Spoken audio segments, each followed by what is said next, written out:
Assalamualaikum warahmatullahi wabarakatuh. Hamdan wa syukranillah.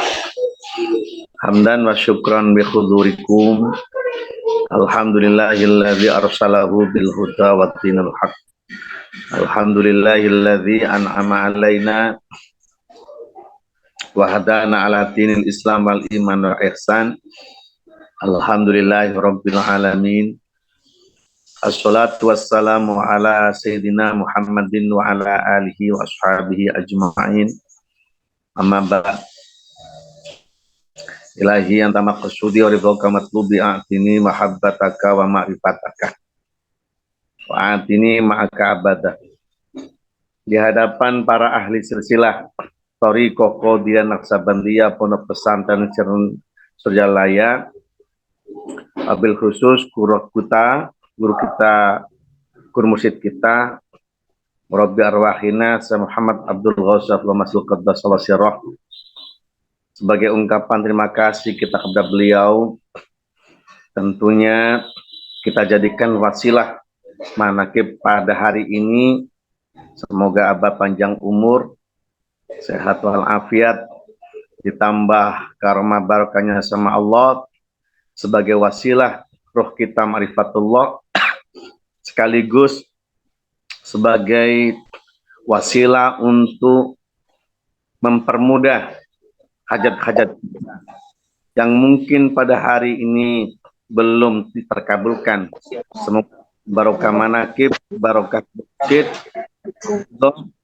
mengabulkan segala hajat-hajat kita baik dunia maupun akhirat. Al-Fatihah. A'udzubillahi minasyaitonir rajim. Bismillahirrahmanirrahim. Alhamdulillahirabbil alamin arrahmanir rahim maliki yaumiddin. Iyyaka na'budu wa iyyaka nasta'in ihdinas siratal mustaqim. Siratal ladzina an'amta 'alaihim ghairil maghdubi 'alaihim waladdallin. Amin. Kepada para wakil talqin Syekh Mursyid semuanya yang sangat kami hormati dan dimuliakan Allah, yang memberikan percontohan istiqomah, penggagas manaqib, di antara ada Umi Susi milik kita, Ibu Hajjah Wahyuni yang di Inggris, Umi Syahid, Ibu Kartini yang di Texas Amerika, dan ikhwan wal akh semuanya yang sama-sama belajar untuk makom istiqomah, semuanya sangat kami hormati dan dimuliakan Allah Subhanahu wa taala. Puji syukur kita haturkan kepada Allah Subhanahu wa taala dengan ucapan alhamdulillahirabbil alamin, di mana pada hari ini, waktu ini, detik ini, kita semuanya ditakdirkan Allah, dipilih Allah, dimasukkan ke tempat yang suci dengan wasilah guru mursyid, yaitu bisa manaqib bersama-sama. Tiada ucapan yang paling indah dan tanda syukur kita kepada Allah kecil dengan ucapan alhamdulillahirabbil alamin. Kedua kalinya salawat beserta salam Allah, semoga Allah melimpahkan kepada baginda Rasul Muhammadin sallallahu alaihi wasallam. Ikhwan wal akhwat semuanya, tentunya tidak bisa kami menyampaikan banyak karena habis ini di pondok juga ada kegiatan kirim doa bersama, sekaligus ada acara Isra Mi'raj. Begitu juga di sini bertepatan dengan ada macam manaqib juga di Istiqlal nih ya, Umi Susi nih. Ikhwan wal akhwat semuanya, ada sebuah hadis Rasul di mana bunyinya hari ini lebih baik daripada hari kemarin, termasuk orang itu beruntung. Hari ini sama dengan hari kemarin, termasuk orang itu rugi. Hari ini lebih buruk daripada hari kemarin, termasuk orang itu bangkrut. Yang jadi pertanyaan sekarang, kalau orang sholat, kalau dulu waktu masih muda, mungkin bisa sholatnya itu semangat, masih muda, katakan di usia 25 tahun usianya, itu sholatnya bisa berdiri. Tapi ketika orang sudah di usia 60 tahun, bahkan sakit-sakitan, kira-kira bisa nggak berdiri terus? Jawabannya tidak bisa berdiri. Bisa dengan duduk, bahkan bisa berbaring. Kalau gitu, orang yang dulunya lebih baik, sekarang lebih buruk, berarti termasuk orang apa itu ibadahnya? Kalau dilihat dari seperti itu, berarti rugi. Satu. Yang kedua, apa yang bisa meningkatkan ibadah kita?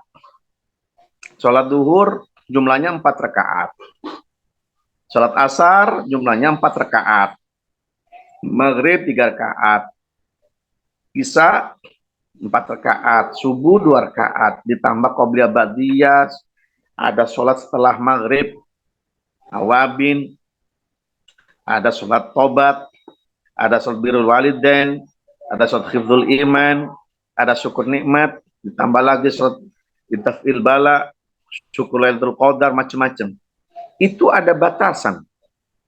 Kira-kira kalau hari ini lebih baik hari kemarin, berarti orang itu beruntung.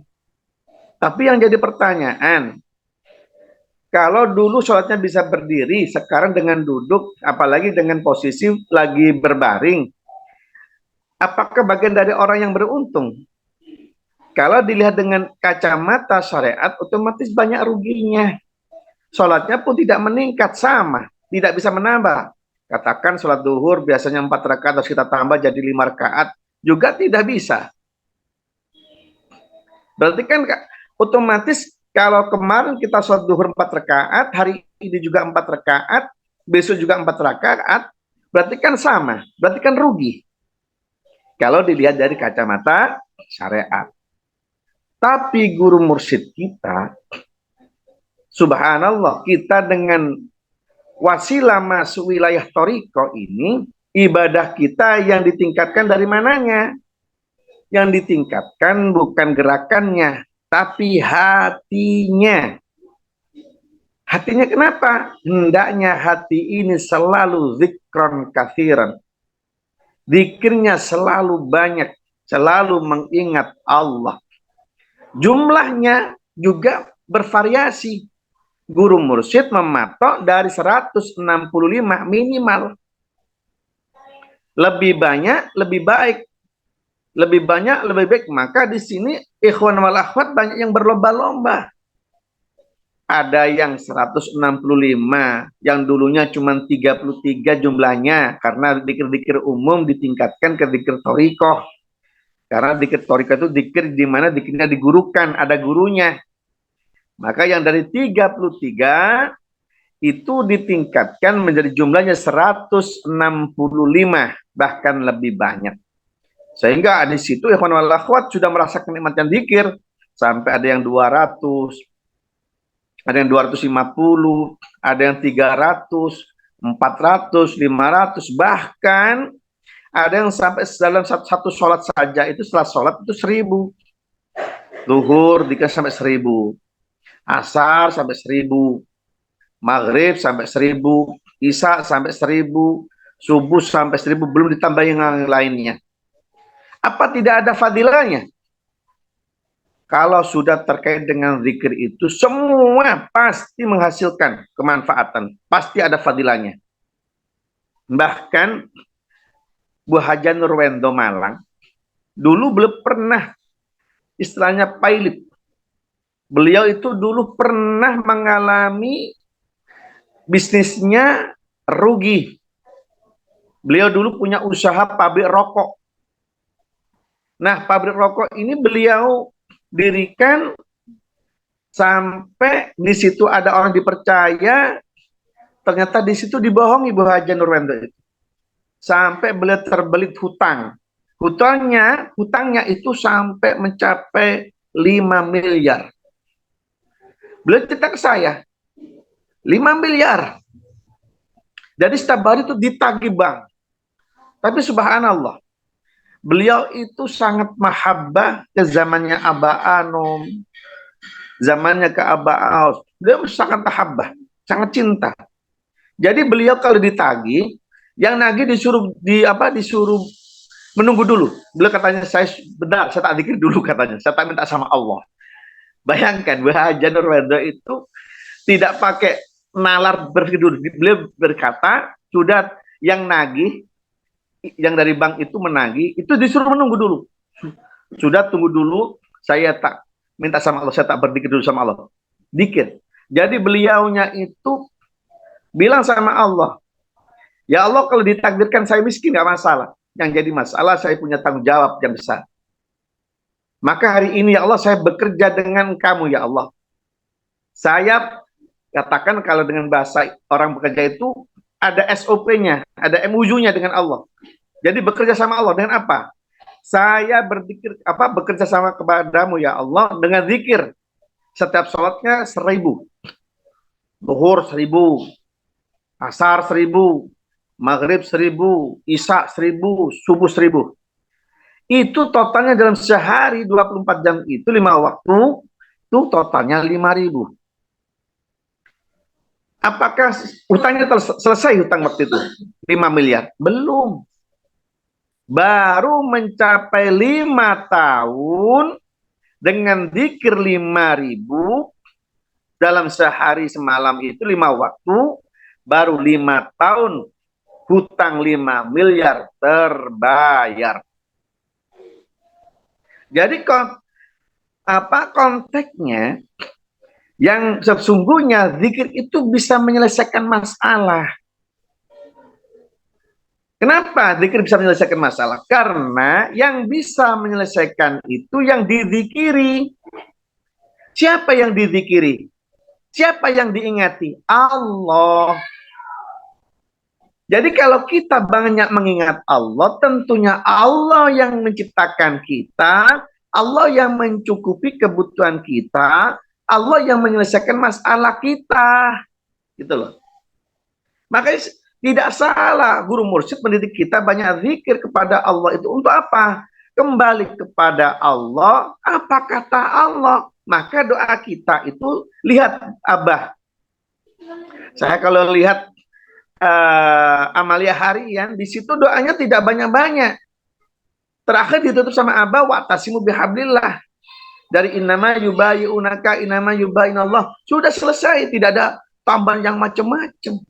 Kenapa? Dengan zikir itu, la ilaha illallah itu sudah menyelesaikan masalah dunia akhirat. Kenapa ditambah zikir macam apa, doa macam-macam? Makanya guru mursyid itu sangat cerdas. Memilihkan zikir di mana murid-muridnya baik yang intelektualnya di atas rata-rata maupun yang murid-muridnya di bawah, SDN-nya di bawah rata-rata bisa mengikuti semuanya. Dengan apa? La ilaha illallah. Dengan la ilaha illallah itu urusan dunia akhirat sudah ada jaminan sama Allah. Dengan la ilaha illallah tidak ada Tuhan yang bisa menyelesaikan masalah kita semua kecuali Allah. Artinya kita dididik sama Abah, jadilah orang, semua kehidupan kita kembalikan kepada Allah. Inna lillahi wa inna ilaihi rajiun. Apa kata Allah? Maka murid-murid Abah itu didik keimanannya dulu. Bukan dikasih amalan macam-macam, bukan berarti salah, tidak. Abah tahu porsinya. Abah mendidik muridnya, bersihkan jiwanya dulu. Setelah bersihnya jiwa, dikuatkan dengan keimanan, dengan memperbanyak zikir la ilaha illallah. Dengan memperbanyak la ilaha illallah, tentunya hidup itu masalah.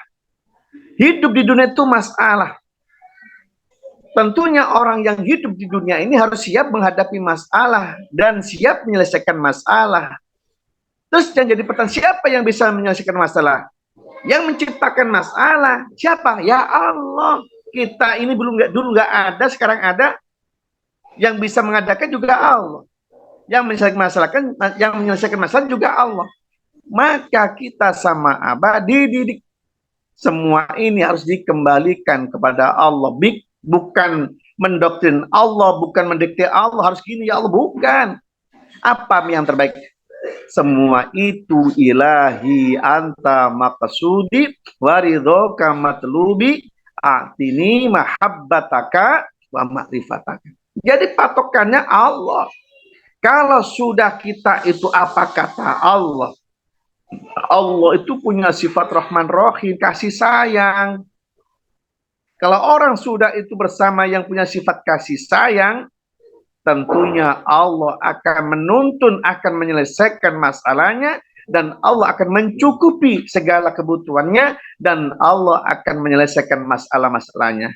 Itulah hebatnya guru mursyid, dan kita harus bersyukur ketemu guru mursyid. Dan tentunya kita punya satu kewajiban hari ini, kita bagaimana supaya hari ini lebih baik daripada hari kemarin, lebih beruntung. Ayo kita berkhidmat ke guru mursyid, apa dakwah, mengajak, memahamkan saudara-saudara kita, keluarga kita, anak turun kita, tetangga kan kiri kita. Untuk apa? Supaya imannya kokoh. Supaya kokoh gimana? Ditanamkan zikir. Siapa yang menanamkan zikir? Yaitu guru mursyid. Dan bukti hari ini bahwa Aba Aus Qaddasallahu adalah benar-benar penerusnya dari mursyid Aba Anom yang 37 ke 38. Dari mana buktinya? Dimanapun dulu diamannya Aba Anom itu tidak sepesat ini majelis manakib.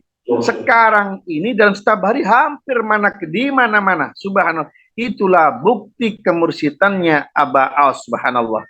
Yang terakhir, kita pun belajar bagaimana hidup ini penuh kemanfaatan.